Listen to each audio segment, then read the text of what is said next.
Hello students, कल अपने complaint letters जो बिगिन कर रखे थे उसका फर्स्ट एग्जाम्पल किया था।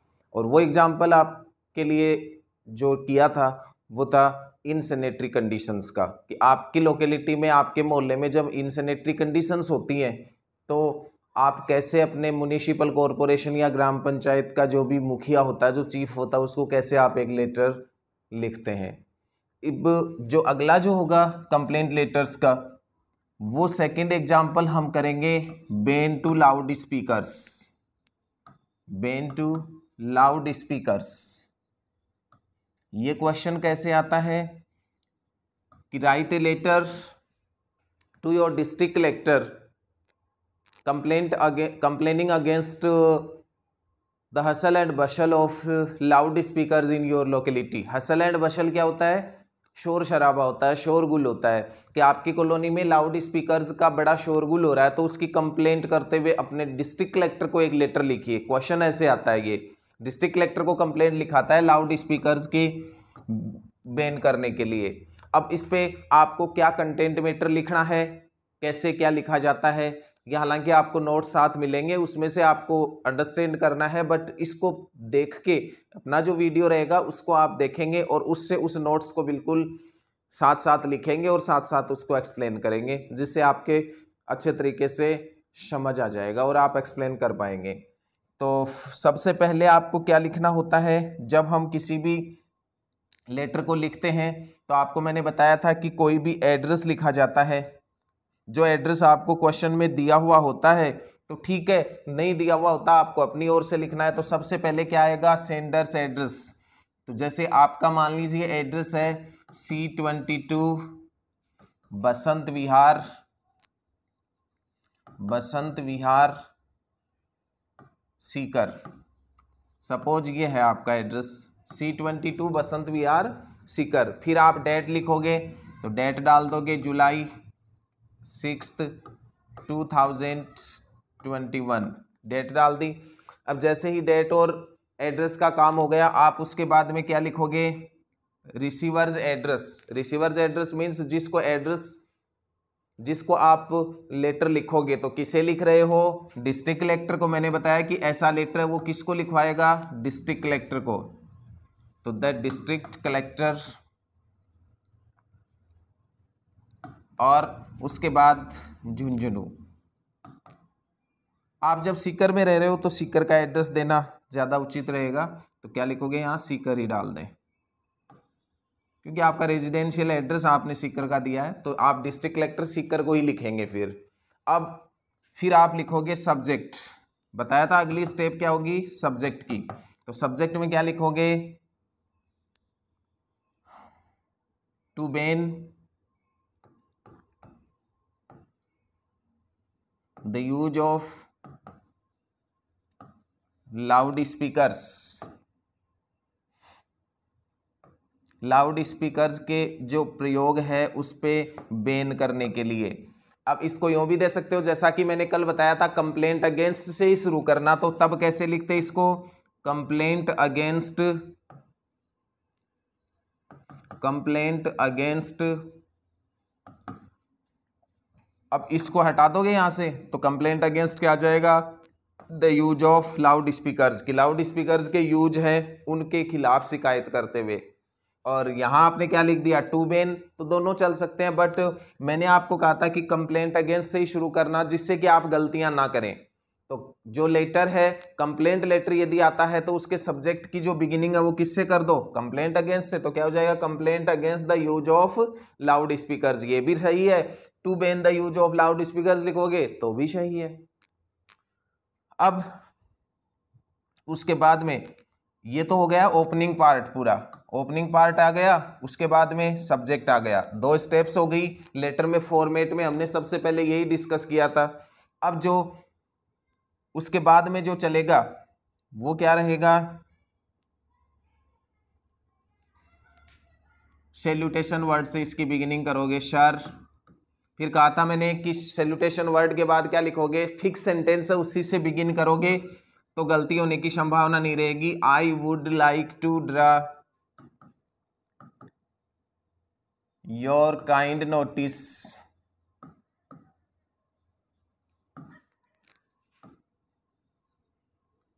towards the hustle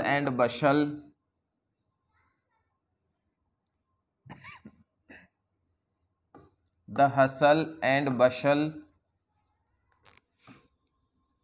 of loudspeakers in our locality। ये आपने बिगिन कर दिया इसे और फाइन सेंटेंस बन गया। जो मेन देखो, मेन जो फोकस दिया जाता है लेटर में वो फर्स्ट सेंटेंस ही होता है बॉडी पार्ट का। तो आप कह रहे हो कि sir I would like to draw your kind notice, श्रीमान जी मैं आपका ध्यान आकर्षित करवाना चाहूंगा towards the hustle and bustle of loud speakers. Hustle and bustle क्या होता है? नॉइज। तो towards the hustle and bustle of loud speakers in our locality, हमारी जो लोकेलिटी है उसके खिलाफ, हमारी लोकेलिटी में जो लाउड स्पीकर्स का यूज हो रहा है ना, उससे हसल और बशल हो रही है, और उस हसल और बशल के और मैं आपका ध्यान आकर्षित करवाना चाहूंगा। तो पूरे सेंटेंस को जब हिंदी ट्रांसलेट करोगे तो कैसे कहोगे कि श्रीमान जी मैं आपका ध्यान हमारी लोकेलिटी में लाउड स्पीकर्स का जो शोरगुल है उसकी ओर आपका ध्यान आकर्षित करवाना चाहूंगा। अब वो ध्यान कैसे आकर्षित करवाना चाहोगे, क्या क्या आपको प्रॉब्लम्स को फेस करनी पड़ रही हैं, उसे देखिए।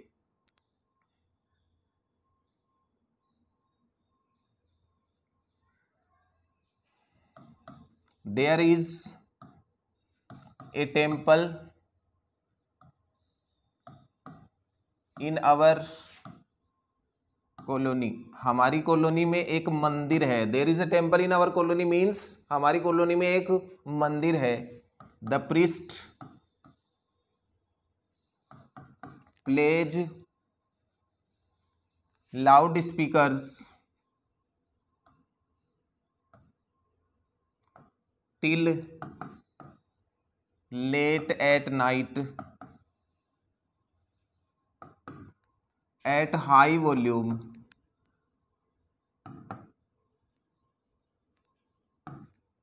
क्या लिखा आपने इसमें कि there is a temple in our locality या colony, the priest prays, priest होता है पुजारी, पुजारी, प्ले मीन्स होता है बजाना, प्ले मीन्स खेलना भी होता है, प्ले मीन्स बजाना भी होता है। तो द प्रीस्ट प्लेज, पुजारी बजाता है लाउड स्पीकर्स को, टिल लेट एट नाइट, देर रात तक, एट हाई वॉल्यूम, ऊंची आवाज में।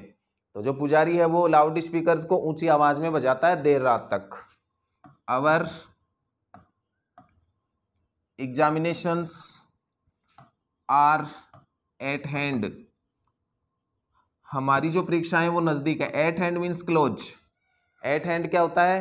क्लोज होता है, नजदीक होता है, कि हमारी एग्जामिनेशन है वो नजदीक है, हमारी परीक्षाएं नजदीक हैं।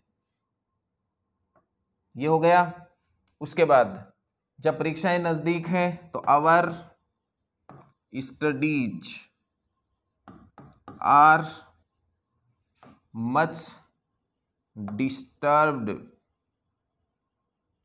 ड्यू टू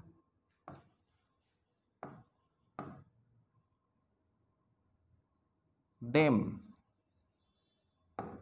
कि हमारी जो पढ़ाई है वो उनकी वजह से, मीन्स लाउड स्पीकर्स के यूज की वजह से क्या है? डिस्टर्ब है, बहुत ज्यादा डिस्टर्ब है, मच डिस्टर्ब, बहुत ज्यादा डिस्टर्ब है। हमारी जो अध्ययन है, हमारी जो पढ़ाई है, हमारी जो स्टडी है वो बहुत ज्यादा डिस्टर्ब है। ये अगले को आप लिखेंगे। फिर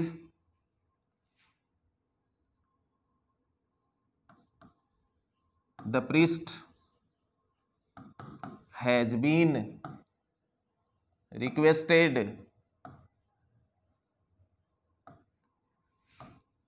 not to play them but of no avail। of no avail का मतलब होता है all in vain। जो कल वाले में अपन लिखा ना all in vain, तो all in vain कह दो चाहे of no avail कह दो, मीन्स व्यर्थ जाना। तो प्रिस्ट को भी इन लाउड स्पीकर्स को न बजाने के लिए उससे रिक्वेस्ट कर ली हमने कि आप इन्हें ना बजाएं हमारी परीक्षाओं के दौरान, बट हमें कोई फायदा नहीं मिला, मीन्स उसने ये बात नहीं मानी। Moreover to play loud speakers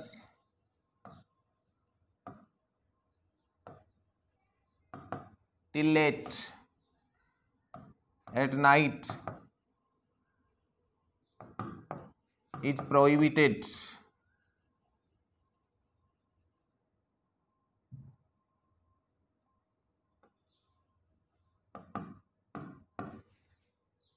कि इससे भी ज़्यादा यदि हम बात करें, मोर ओवर इससे भी ज़्यादा यदि हम बात करें तो to play loud speakers till late at night, कि लाउड स्पीकर्स को देर रात तक बजाना निषेध भी है, पहले से ही अवैध है, ये निषेध किया हुआ है।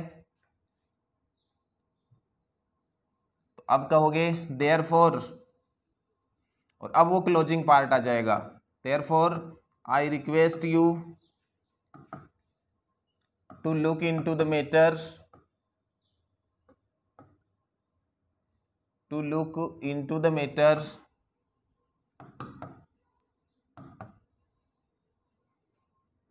immediately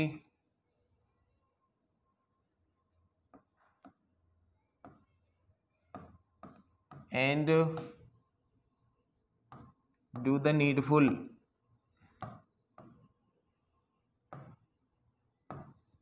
फिर क्या कहोगे, इसलिए मैं रिक्वेस्ट करता हूं आपसे to look into the matter immediately, इस और तुरंत ध्यान देने का, एंड डू द नीडफुल, और आवश्यकता को पूरी करने का, कि आप हमारे इस मैटर को तुरंत संज्ञान में लाएं, ध्यान में लाएं, और हमारी जो नीड है उसको आप फुलफिल करें।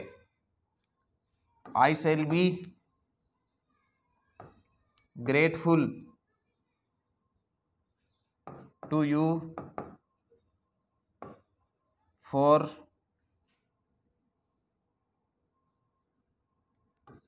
this act of kindness,